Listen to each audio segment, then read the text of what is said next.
ആണുള്ളത്.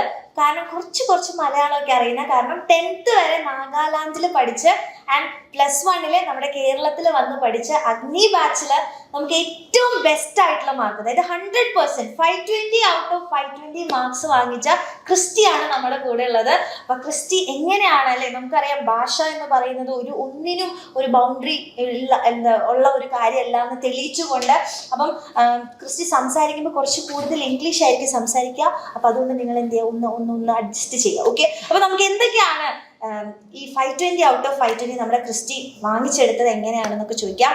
അപ്പൊ ആദ്യം തന്നെ 520 ഔട്ട് ഓഫ് 520 അല്ലെ, അപ്പൊ ആദ്യം പറയാനുള്ള കൺഗ്രാറ്റ്സ്, അടിപൊളിയായിട്ട് ഫുൾ മാർക്ക് അല്ലെ വാങ്ങിച്ചു.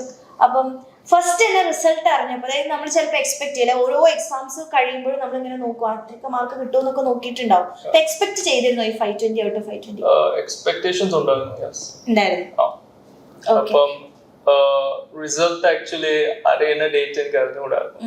അപ്പൊ ഞാൻ നാഗാലാൻഡിലാണ് അറ്റ് ദ മൊമെന്റ്. അപ്പം ഒരു ക്ലാസ് ടീച്ചർ വൈകുന്നേരം കോൾ ചെയ്ത് പറയുക കോൺഗ്രാറ്റുലേഷൻസ്. എനിക്ക് അപ്പൊ അറിഞ്ഞുകൂടായിരുന്നു. സ്വന്തമായിട്ടല്ല നോക്കിയതപ്പോ? അല്ല, സ്വന്തമായിട്ട് നോക്കാൻ ടെൻഷൻ ഉണ്ടായിരുന്നോ? അല്ല, എനിക്ക് ടൈമിംഗ് പെട്ടെന്നാണല്ലോ അല്ലെ വന്നത്, അതുകൊണ്ട്. അപ്പം പാരന്റ്സ് ഒക്കെ എങ്ങനെ 520 ഫുൾ മാർക്ക് ഉണ്ടെന്ന് കേട്ടപ്പോ എന്തായിരുന്നു? നല്ല സന്തോഷമുണ്ട്. എല്ലാരും പിന്നെ അവിടെ കെട്ടി പിടിച്ചോ, ഹഗ്ഗൊക്കെ ചെയ്തോ? ഓക്കെ, അടിപൊളി. അപ്പൊ മോന് നമ്മളിപ്പോ ക്ലാസ്സിലായാലും ക്ലാസ് എടുക്കുന്നത് മൊത്തം മലയാളത്തിലാണ്. അഗ്നി ഭാഷയിലായാലും നമ്മുടെ കുട്ടികൾക്ക് എല്ലാവർക്കും മനസ്സിലാൻ വേണ്ടിയിട്ട് നമ്മൾ മലയാളത്തിലാണ് ക്ലാസ്സസ് ഒക്കെ എടുക്കുന്നത്. അപ്പൊ മോന് ഈ അഗ്നി ഭാഷ ഒക്കെ കണ്ട് മോന് ഇത്രയും നല്ല മാർക്ക് വാങ്ങാനായിട്ട് അതെങ്ങനെയായിരുന്നു ഹെൽപ്ഫുൾ ഒക്കെ ആയത്? ക്ലാസ്സസിൽ ഒരു ഓവർവ്യൂ കിട്ടുന്നുണ്ടായിരുന്നു, പക്ഷെ ഇനി ഒരു സ്ലൈറ്റ് മോർ ഡീറ്റെയിൽസിൽ പോകാൻ വേണ്ടി അഗ്നി ഭാഷ നന്നായിട്ട് സഹായിച്ചു. എന്തെങ്കിലും മിസ് ഔട്ട് ആയോ ഇല്ലയോ എന്ന് നോക്കാൻ വേണ്ടി better understanding, കൂടുതൽ ഡീറ്റെയിൽ ആയിട്ട് ക്ലാസ്സസ് ഒക്കെ ആയിട്ട് ഫീൽ ചെയ്തോ? ഓക്കെ. പിന്നെ അതേപോലെ തന്നെ ഇപ്പോ മോനിപ്പോ ഇത്രയും നല്ലൊരു മാർക്ക് കിട്ടാനായിട്ട് നമ്മുടെ ഈ ഒരു ടീച്ചേഴ്സിന്റെ ക്ലാസ്സസ് ആയിക്കോട്ടെ, അല്ലെങ്കിൽ ഇപ്പൊ ലാസ്റ്റ് മോൻ യൂട്യൂബിലൊക്കെ കാണാറുണ്ടായിരുന്നോ? ലാസ്റ്റ് ചിലപ്പോ മാരത്തോണിലൊക്കെ കണ്ടിരുന്നു. അതൊക്കെ എങ്ങനെയായിരുന്നു മോന് ആ ലാസ്റ്റ് ടൈമിൽ PYQs ഒക്കെ ചെയ്യുന്ന സമയത്ത് കുറച്ചും കൂടെ ഹെൽപ്ഫുൾ ആയിരുന്നു? ഒരു കൺഫർമേഷൻ കിട്ടുകയാണ് അതായത് പറ്റാൻ അത് ചെയ്യാനായിട്ട് ഒരു ധൈര്യമൊക്കെ വരും അല്ലേ ആ സമയത്ത്. ഇപ്പൊ 10th വരെ നാഗാലാൻഡ് ബോർഡ്സ് ആണല്ലോ പഠിച്ചിട്ടുണ്ടായിരുന്നത്, അതിനുശേഷം +1 വരുമ്പോ കേരള ബോർഡ്സ്. അപ്പൊ അതിനൊരു ഡിഫറൻസ് എന്തായാലും ഉണ്ടാവുമല്ലോ, അല്ലെങ്കിൽ എന്തെങ്കിലുമൊക്കെ ഒരു ഡിഫറൻസ് ഇപ്പൊ എക്സാം പാറ്റേണിലാണെങ്കിലും മോൻ എന്താ ഒരു ഡിഫറൻസ് ഫീൽ ചെയ്തിട്ടുണ്ടായിരുന്നു? പെർട്ടിക്കുലർ ആയിട്ട് ഈ അവിടെ ആൻസേഴ്സ് ഇച്ചിരി എലാബറേറ്റ് എഴുതണം നാഗാലാൻഡ്. ലൈക്ക് ബയോളജി ആയാലും ഇവിടെ 3 മാർക്സ് അല്ലേ മാക്സിമം, അവിടെ 5 മാർക്സ് അല്ലായിരുന്നു. സോ കുറേ എഴുതണം, ഇവിടെ പോയിന്റ്സ് എഴുതണം. അത് ഈസി ആയിട്ട് ഫീൽ ചെയ്തിരുന്നു ഇവിടെ. അപ്പൊ ഫസ്റ്റ് ഇപ്പൊ നാഗാലാൻഡിൽ നിന്ന് ഇവിടെ വരുമ്പോ സ്കൂളിലുള്ള കുട്ടികളും അപ്പൊ എല്ലാവരും മലയാളം സംസാരിക്കുന്നവരിപ്പോ എന്തെങ്കിലും ഡിഫിക്കൽട്ടി കാര്യങ്ങളൊക്കെ തോന്നിയിട്ടുണ്ടായിരുന്നു? ഇപ്പൊ ഇവിടെ നാട്ടില് കുറെ ഫ്രണ്ട്സ് ഒക്കെ ആയോ? കുറെ ഫ്രണ്ട്സ് ആയി. ഇപ്പൊ അച്ഛനായിരുന്നു ഇവിടെ, പാരന്റ്സ് മലയാളികളാണ് അല്ലേ? പക്ഷെ വർക്ക് ചെയ്യുന്നത് നാഗാലാൻഡിലാണ്. ഓക്കെ. അപ്പൊ കുറെ പേർക്ക് അറിയാൻ ആഗ്രഹമുണ്ട്, അതായത് ഈ ഇത്രയും ഒരു മാർക്കിലേക്ക് എത്താൻ എല്ലാവർക്കും ഇഷ്ടമാണ് അല്ലേ, അല്ലെങ്കിൽ നമ്മളെല്ലാവരും എയിം ചെയ്യുന്ന ഫുൾ മാർക്ക് കിട്ടണം തന്നെയാണ്. അപ്പൊ മോൻ പഠിച്ചൊരു രീതി ഉണ്ടാവും, രാവിലെ ഇത്ര അല്ലെങ്കിൽ രാവിലെ പഠിക്കും അല്ലെങ്കിൽ ഉച്ചയ്ക്ക് ശേഷം പഠിക്കും, അങ്ങനെ ഒരു റൂട്ടീൻ ഉണ്ടാവും. എന്തായിരുന്നു മോൻ എങ്ങനെ പഠിച്ചു? എക്സാക്ട്ലി ആദ്യം ഞാൻ ഇവിടെ വരാൻ നേരത്ത് ഒരു വിധം സ്ട്രഗിൾ ചെയ്താണ്. ബിക്കോസ് നാഗാലാൻഡിൽ ആയിരുന്നപ്പം ക്ലാസ്സസ് 8:30 തുടങ്ങിയിട്ട് 2 o'clock വരെ ഉള്ളത്. 4 മണി വരെ ക്ലാസ്. അപ്പം പിന്നെ വീട്ടിൽ നിന്ന് സ്കൂളിലേക്ക് അത്രയും ഡിസ്റ്റൻസും ഇല്ല. ഇപ്പൊ ഇവിടെ വന്നിട്ട് ഇച്ചിരി 8 മണിയിൽ ലീവ് ചെയ്തിട്ട് 5 മണിക്കെല്ലാം വീട്ടിലേക്ക് സ്കൂളിലേക്ക് കുറച്ച് ദൂരമുണ്ടോ? ദൂരമുണ്ട്. അതായത് സ്കൂളിലെ ക്ലാസ്സും കാണണം, നമ്മുടെ ഈ ബാച്ചിലെ ക്ലാസ്സസും കാണണം. അപ്പൊ കുറെ കുട്ടികൾക്ക് ഭയങ്കര ബുദ്ധിമുട്ടായിട്ടായിരിക്കും ഫീൽ ചെയ്യുക രണ്ടും കൂടെ ഒരുമിച്ച് കൊണ്ടുപോകാനായിട്ട്. മോൻ എങ്ങനെയായിരുന്നത്? ആദ്യം ഒരു സ്ട്രഗിൾ ഉണ്ടായിരുന്നു, പിന്നെ ടൈം ഒന്ന് മാനേജ് ചെയ്തു. ലൈക്ക് രാവിലെ ചിലപ്പം 5 മണിക്ക് എഴുന്നേൽക്കും, ചിലപ്പോൾ 5:30 6 മണി ഡിപ്പെൻഡ്. രാവിലെ പഠിക്കുന്ന ആളാണോ? അല്ല, 2 സമയം, രാവിലെ ഈവനിങ്. രാവിലെ ഈവനിങ്ങും കുറച്ച് അത്യാവശ്യം നേരം ഇരുന്ന് പഠിക്കുന്നു. പിന്നെ സ്കൂളിലേക്ക് പോയിട്ട് ഒരു 5 മണി എല്ലാവരും എത്തും.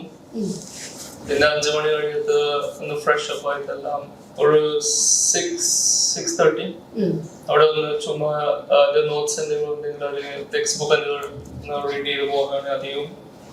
പിന്നെ ഒരു 8 മണിക്ക് പിന്നെ ഒന്ന് സ്റ്റാർട്ട് ചെയ്യും. 7 o'clock നമ്മൾ കഴിക്കാം ഡിന്നർ നോക്കും. പിന്നെ 8 മണിക്ക് സ്റ്റാർട്ട് ചെയ്തിട്ട് ഓൾമോസ്റ്റ് 10:30-11 അല്ലെങ്കിൽ ചിലപ്പോൾ 10 o'clock. ഓക്കെ, നല്ല അടിപൊളിയായിട്ട് ആ ഒരു ഡെയിലി റൂട്ടീൻ നല്ല സിസ്റ്റമാറ്റിക് ആയിട്ട് ഞാൻ പറഞ്ഞു തന്നു. ഇത് ഫസ്റ്റ് മുതലേ മോൻ ഇതേപോലെ തന്നെ ഫോളോ ചെയ്യുന്ന ഒരാളായിരുന്നോ, അതോ എക്സാമിന്റെ സമയത്ത് മാത്രം കൂടുതൽ സമയം ഇരുന്ന് പഠിക്കും അങ്ങനെയായിരുന്നോ? കൺസിസ്റ്റൻസി ഒക്കെ ലൈക്ക് ചെറുതായിട്ട് ആദ്യം ഇത്ര നേരം പഠിച്ചില്ല, like may be 3 hours 2 hours ആദ്യം. പിന്നെ എക്സാം അടുത്തായിട്ട് റിവിഷൻസും തുടങ്ങി, ഇങ്ങനെ ഇൻക്രീസ് ആക്കിക്കൊണ്ട്. ഇപ്പോ ഒരു കുട്ടി ഇപ്പോ എത്ര നേരം പഠിക്കണം എന്ന് ചോദിച്ചു കഴിഞ്ഞാൽ, അതായത് ഇത്രയും നല്ലൊരു മാർക്ക് വാങ്ങാനായിട്ട് എക്സാം ഉള്ള സമയത്തും അതായത് എക്സാം എടുക്കുന്ന സമയത്തും അല്ലാത്ത നേരത്തും എത്ര നേരം ഒരു ദിവസം ഇരുന്ന് പഠിക്കേണ്ടി വരും? അത് എക്സാക്ട്ലി ഒരു ഡെഫിനിറ്റ് ആൻസർ ചെയ്യുന്നു. സ്റ്റുഡൻസിന്റെ കാപ്പബിലിറ്റി, ഓരോരുത്തരുടെ കാപ്പബിലിറ്റി അനുസരിച്ചിട്ട് ഡിഫറെന്റ് ആയിട്ട്. ചിലവർക്ക് ഒറ്റ നേരം വന്ന് പഠിച്ചാൽ മതി, ചിലവർക്ക് ഒത്തിരി നേരം ഇരുന്നാലും. അതിലേത് കാറ്റഗറിയിലാണ് ക്രിസ്റ്റി വരുന്നത്? പെട്ടെന്നെടുത്ത് പഠിക്കും കുറച്ച് സമയം എടുത്താൽ? അത് ആക്ച്വലി നല്ലൊരു സംഭവമാണ്. പെട്ടെന്നൊക്കെ ഗ്രാസ്പ് ചെയ്തെടുക്കുക എന്ന് പറഞ്ഞു കഴിഞ്ഞാൽ അത് എല്ലാവർക്കും കിട്ടുന്ന ഒരു കഴിവല്ല. അതുകൊണ്ടാണ് ഇത്രയും നല്ല കോൺഫിഡന്റ് ആയിട്ട് പറഞ്ഞത്. എനിക്ക് എന്തായാലും 520 out of 520 ഞാൻ പ്രതീക്ഷിച്ചിരുന്നു. അതെ, കുറെ പേരൊക്കെ നമ്മളെ കുട്ടികളുടെ അടുത്ത് ചോദിക്കുമ്പോൾ പറയും എക്സ്പെക്ട് ചെയ്തിരുന്നില്ല, കിട്ടിയപ്പോൾ ഭയങ്കര സന്തോഷമായി എന്നൊക്കെ പറയാറുണ്ട്. പക്ഷെ ഓൾറെഡി മോൻ വന്ന് കോൺഫിഡന്റ് ആയിട്ട് പറഞ്ഞു എനിക്ക് അറിയാമായിരുന്നു എനിക്ക് 520 കിട്ടാൻ ചാൻസ് ഉണ്ട് എന്നുള്ളത്. അപ്പോൾ ആ ഒരു കോൺഫിഡൻസ് നമ്മളെ പ്രിപ്പയർ ചെയ്യുന്നതിൽ നിന്ന് കിട്ടുന്നതാണ് അല്ലേ. അപ്പം നമ്മളിപ്പോൾ ക്ലാസ്സസ് ഒക്കെ കണ്ടു, ടോപ്പിക്സ് എല്ലാം മനസ്സിലാക്കി, പക്ഷേങ്കിൽ നമുക്ക് ക്വസ്റ്റ്യൻസ് ചെയ്യാന്ന് പറയുന്നത് ഭയങ്കര ഇമ്പോർട്ടൻ്റ് ആണ് അല്ലേ. ഇപ്പോൾ എങ്ങനെയാണ് ക്വസ്റ്റ്യൻസ് അതിൽ നിന്ന് ചോദിക്കുക, എങ്ങനെ എഴുതണം, അല്ലെങ്കിൽ ഫുൾ മാർക്ക് കിട്ടാൻ എങ്ങനെ എഴുതണം എന്നൊക്കെ ഉണ്ട്. അപ്പം ഓൻ എങ്ങനെയാണ് ആ ക്വസ്റ്റ്യൻസ് ടോപ്പിക്സ് പഠിച്ചതിന് ശേഷം ക്വസ്റ്റ്യൻസിനെ എങ്ങനെയാണ് ഹാൻഡിൽ ചെയ്തത്? Questions like text book read ചെയ്യാൻ നേരത്തെ തന്നെ ഒരുവിധം അറിയാം എങ്ങനെ ക്വസ്റ്റ്യൻസ് ചോദിക്കാം. സോ ടെക്സ്റ്റ് ബുക്സ് റീഡ് ചെയ്യാൻ നേരത്തെ ഈ അണ്ടർലൈൻ ചെയ്യും, മാർക്ക് ചെയ്യും ഏതൊക്കെ ഇമ്പോർട്ടൻ്റ് എന്താ, പിന്നെ അതിനെ നോക്കി തന്നെ റിവൈസ് ചെയ്യണം.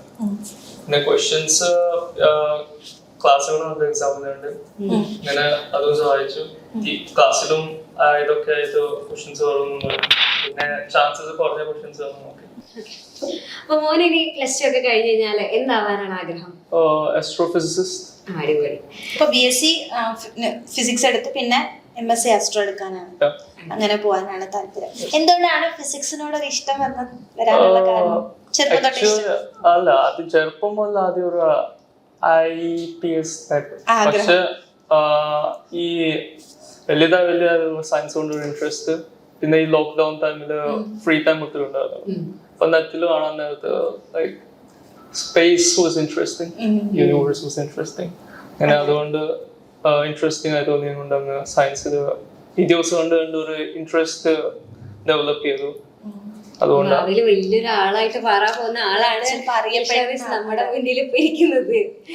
ഭാവിയിൽ നല്ല ഫേമസ് ആയ കാല സമയത്ത് ഞങ്ങളാ ആലോചിക്കണം. എക്സാമിന്റെ ടീച്ചേഴ്സ് പഠിപ്പിച്ചിട്ടാണ് അപ്പൊ വലിയ ഫേമസ് കാല സമയത്ത് നന്നായിട്ട് ട്രൈ ചെയ്യാം, അടിപൊളിയായിട്ട് കിട്ടും. ഇപ്പൊ +2 പഠിക്കുന്ന സമയത്ത് ഇപ്പൊ നമുക്ക് ഉണ്ടാവില്ല, ഇപ്പൊ മോനെ ഇഷ്ടം ഫിസിക്സ് ഇഷ്ടമാണെന്ന് പറഞ്ഞു, അതുപോലെ ചിലപ്പോൾ ഇഷ്ടമില്ലാത്തൊരു സബ്ജക്ട് ഉണ്ടാവും, അയ്യോ ഇത് വേണ്ടായിരുന്നു അല്ലെ +2 ഒന്ന് ഒഴിവാക്കി കിട്ടിയിരുന്നെങ്കിൽ തോന്നിയത്. അങ്ങനെ തോന്നിയത് എനിക്ക് എല്ലാം പഠിക്കാൻ ഇഷ്ടം. ഇച്ചിരി ബുദ്ധിമുട്ടായിട്ടൊന്നും ഫീൽ ചെയ്തിട്ടില്ല? ഇല്ല, തോന്നിയിട്ടില്ല. എല്ലാം പഠിക്കുമ്പോ മനസ്സിലാക്കി പഠിച്ചു കഴിഞ്ഞാൽ എല്ലാം കിട്ടും, കുഴപ്പമില്ല.